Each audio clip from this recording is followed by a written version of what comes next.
Police in Burkina Faso fired tear gas to disperse hundreds of protesters at an unsanctioned anti-government rally in the capital on Saturday, an AFP journalist reported. The crowds had wanted to demonstrate against a failure of President Marc Christian Kabore to quell jihadist violence that has engulfed the country, but city authorities banned the gathering. Anti-riot police fired tear gas to prevent the demonstrators from gathering for the rally in a square in the center of Ouagadougou, where substantial police and security forces had been deployed and all shops closed. Angry youths erected makeshift barricades and burned tires in several neighborhoods in an effort to block police movement. One of the protesters, 28-year-old Fabrice Saudogo, said that after 7 years of failure to prevent the terrorist attacks, it is time to ask the government to go.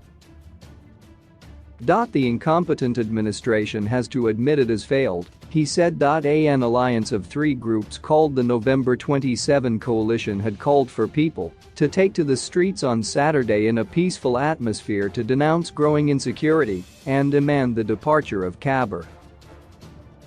A spokesman for the group, Moussa Konate, said that it was also planning to hold protests in the nation's second city of Bobo-Dioulasso and other cities.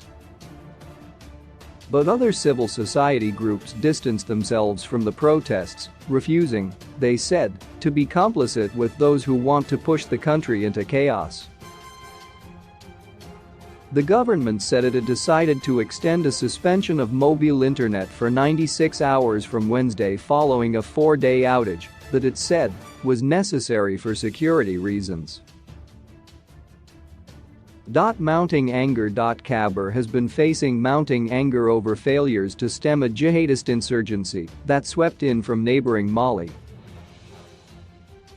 Groups linked to Al-Qaeda and the so-called Islamic State group have plagued the landlocked Sahel nation since 2015, killing about 2,000 people and displacing 1.4 million from their homes. An attack on November 14 saw hundreds of fighters storm a gendarmerie camp at Annata in the north of the country, killing 53 police and 4 others. It was the biggest daily loss among the security forces in the history of the insurgency. In a nationwide address late Thursday, Kabore vowed to address dysfunctions hampering the country's security forces. We have to end the unacceptable dysfunctions which are sapping the morale of our fighting troops and hampering their effectiveness in the fight against armed terrorist groups, he said. Our soldiers should not be abandoned as a result of bureaucracy or clearly culpable negligence. Burkina Faso is one of the poorest countries in the world, and its armed forces are ill-equipped against the highly mobile jihadist groups.